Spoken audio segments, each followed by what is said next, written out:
मुझे माफ कर दो, मुझे माफ कर दो। पीछे पड़ी स्वर्ण मुद्राएं ले लो, मेरे गहने ले लो।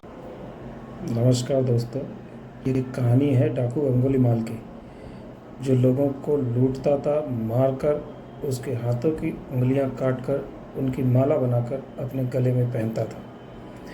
उसकी 99 उंगलियों की माला पूरी हो चुकी थी। वो 100 उंगलियों की माला पूरी करना चाहता था। अंत में जब उसे कोई नहीं मिला तो वो अपनी ही माँ को मारने के लिए जा रहा था। तब गौतम बुद्ध को ये बात पता चली और गौतम बुद्ध तब उससे मिलने के लिए जा गए।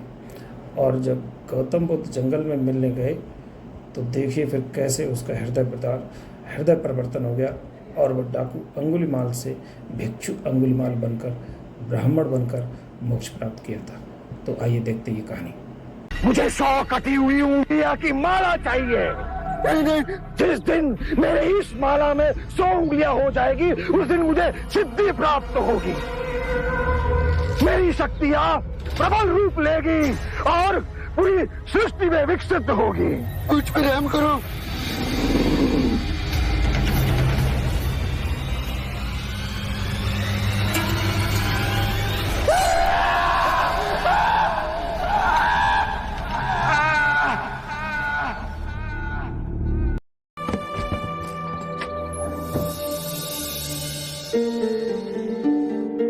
अंदर आइए।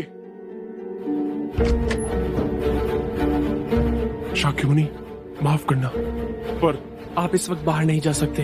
उंगलीमाल श्रावस्ती की सीमा पर देखा गया है। पूरे गांव के लोग डरकर अपनी खिड़की और किवाड़ बंद करके बैठे हैं। कौन है ये उंगलीमाल और उससे इतना भय किस कारण से? उंगलीमाल एक राक्षस है। उसे जो भी मानुष मिलता है, बच्चा, वृद्ध, स्त्री या सन्यासी, वो किसी को भी जीवित नहीं छोड़ता। महाराज प्रसन्नजीत के सिपाही भी उससे डरते हैं, वो भी उसे ना पकड़ पाए। धन के लालच में? नहीं, धन का उसे कोई लालच नहीं है। वो जब भी किसी प्राणी पर वार करता है, उसकी उंगली काटकर अपने गले की माला बनाता है। इसीलिए उसका नाम उंगलीमाल पड़ गया। और ये भी सुना है कि 100 उंगली की माला बनाकर जब वो अपने गले में बांधेगा, उसकी विनाशक शक्तियां बढ़ जाएंगी। आभार आपका, आपने मुझे उसके बारे में बताया। मुनि जी, आप बाहर न जाएं, वो आप पर भी वार कर सकता है। भय से अपनी राह छोड़ दूं, ऐसा मैंने कभी नहीं किया। मुझे भिक्षा मांगते देख जन जन के हृदय में अंगुलीमाल का भय कम होगा।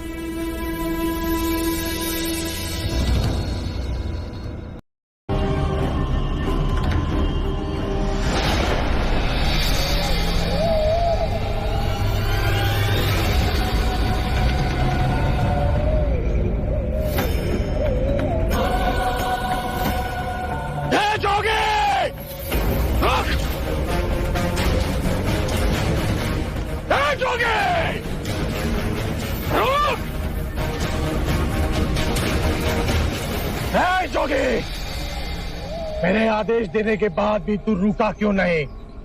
मैं तो बहुत पहले ही रुक चुका हूं, तुम ही नहीं रुके। तुझे मुझसे भय नहीं लग रहा? मैं आदि मानव हूं। नहीं, तुम मानव हो। जोगी, तूने कहा कि तू कब का रुक चुका है, और तू तो चल ही रहा था। और तूने ये क्यों कहा कि मैं नहीं रुका? मैं बहुत पहले ही रुक गया। ऐसे सारे बुरे कृत्य छोड़ दिए जिससे किसी भी प्राणी को दुख या कष्ट पहुंचे। मैंने जीवन की सुरक्षा करना सीखा। सब जीना चाहते हैं, बस तुम उन्हें करुणा से देखो तो। नहीं! मैं सबकी हत्या करूंगा।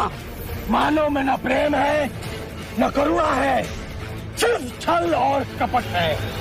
तुम्हें लोगों ने बहुत दुख दिया है उंगलीमाल। क्रूरता व्यक्ति अज्ञान के कारण ही करता है।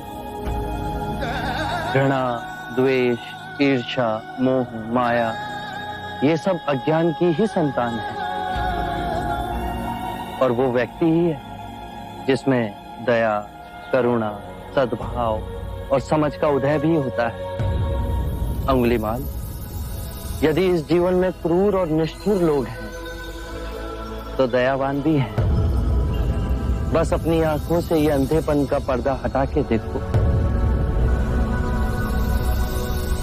तुम और व्यक्ति जैसे नहीं हो। मैं हर व्यक्ति जैसा ही हूं, बस जागृत हो ये सिद्ध कर रहा हूं कि हर व्यक्ति में जागने की क्षमता है। मेरा मार्ग क्रूरता को निर्मलता में परिवर्तित करता है। तुम घृणा के पथ पर बस इस क्षण रुक जाओ। तुम भी दया और करुणा के पथ पे चल सकते हो अंगुलीमाल। तुम वही हो जिन्हें लोग बुद्धा कहते हैं, जो लोगों को मुक्ति के मार्ग पर चलना सिखाता। मैं बहुत दूर निकल चुका हूं। मैंने बहुत हत्याएं की है। अब मेरे लिए रुकना असंभव है। असंभव कुछ नहीं। जब आंखें खुले तभी सवेरा। मैं पुनः जीवन की ओर नहीं मुड़ सकता। बहुत देर हो चुकी। तुम में इतनी चेतना है कि जो तुमने किया था वो बुरा था। इसका अर्थ है कि तुम में इतनी समझ है कि क्या बुरा है और क्या अच्छा है। अंगुलीमाल, जिस दिन से तुमने अच्छा कार्य शुरू किया उस दिन से तुम्हारा नया जीवन शुरू हो जाएगा।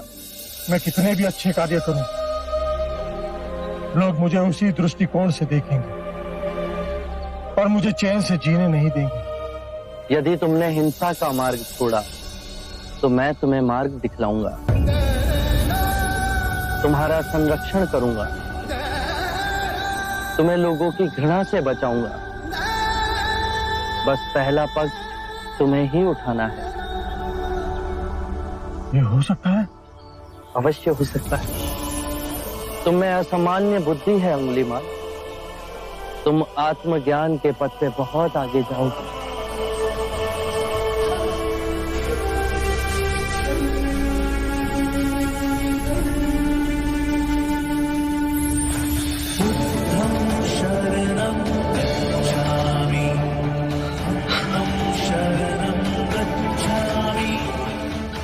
मैं आपको वचन देता हूं,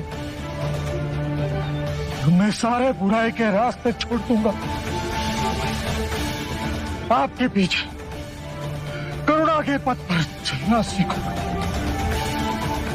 कृपया कृपया मुझे आपका शिष्य बना दीजिए।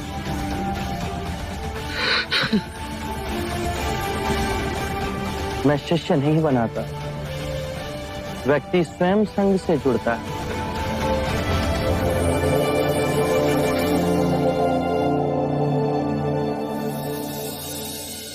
क्या? सिद्धार्थ नहीं महाराज, शाक्य मुनि गौतम बुद्ध। ये सूचना सत्य नहीं हो सकती। सत्य है महाराज। बुद्ध की दृष्टि मात्र पड़ते ही अंगुलीमाल जैसा राक्षस सहजता से उनका भिक्षु बन गया। मैं नहीं मानता। अपना प्रचार करने हेतु सिद्धार्थ ने झूठा समाचार उड़ाया। ऐसे क्या निहार है? क्षमा करें महाराज, सिद्धार्थ तो बुद्ध बन गए, पर आप अब भी उनके विरुद्ध मन में गड़ी भास ना निकाल सकते। आप जब वो सिद्धार्थ थे तब भी अनूठे ही थे महाराज। हम तो उनके परम शत्रु थे, तब भी उन्होंने 2 बार हमें जीवन दान दिया। बस एक भक्षक को रक्षक बना दिया, तो इसमें आश्चर्य की कोई बात नहीं है महाराज।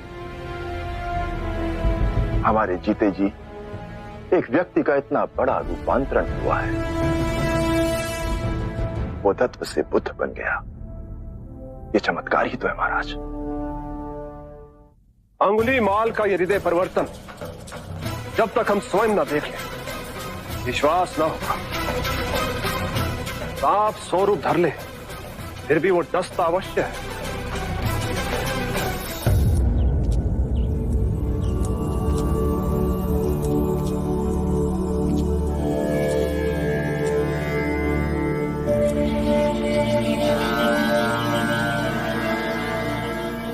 बांदुल,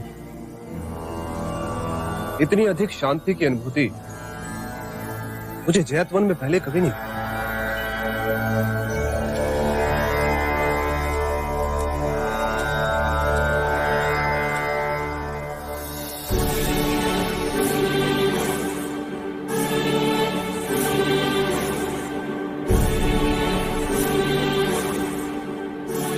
नहीं नहीं, ये सिद्धार्थ नहीं, ये तो कोई देवता है।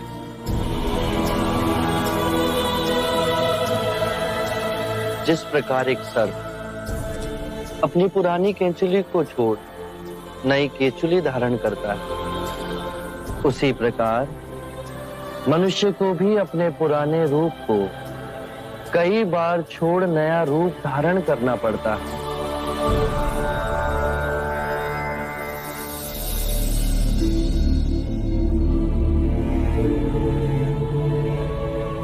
आइए कौशल नरेश, स्वागत है आपका।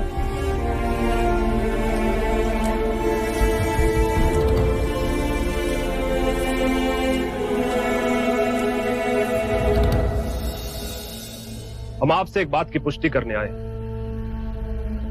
क्या आपने उस नरसंहारी राक्षस अंगुलीमाल को दीक्षा दे अपना भिक्षु बना लिया? हाँ,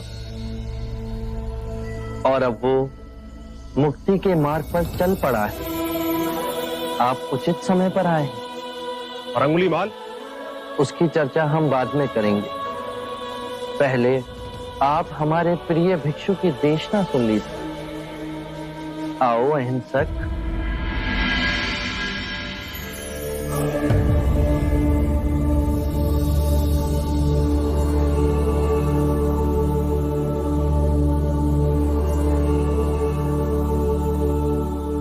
बुद्ध कहते हैं, जो हम सोचते हैं वही परिणाम बनते हैं। अच्छे विचार अच्छे परिणामों को जन्म देते हैं, बुरे विचार बुरे परिणामों को। यही प्रकृति का नियम है। व्यक्ति का सबसे बड़ा शत्रु उसका अपना मन है, जो जिधर चाहे जो चाहे उस व्यक्ति से अनुचित कार्य करवा सकता है। इतनी गूढ़ बातें कितने साधारण प्रकार से बताई आपके इस भिक्षु ने। कौशल नरेश, ये भिक्षु अहिंसक है। दीक्षा से पूर्व लोग इन्हें ही अंगुलीमाल कहते थे।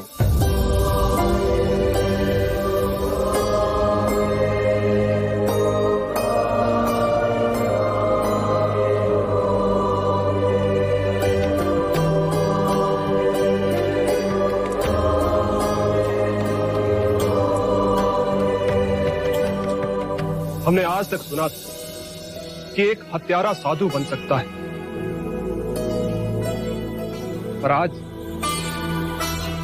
आज अपनी आंखों से देख हमारा रोम रोम सिहर उठा। अंगुलीमाल, हम तुम्हें जीवन दान और स्वतंत्रता देते हैं। महाराज, आप दयालु हैं।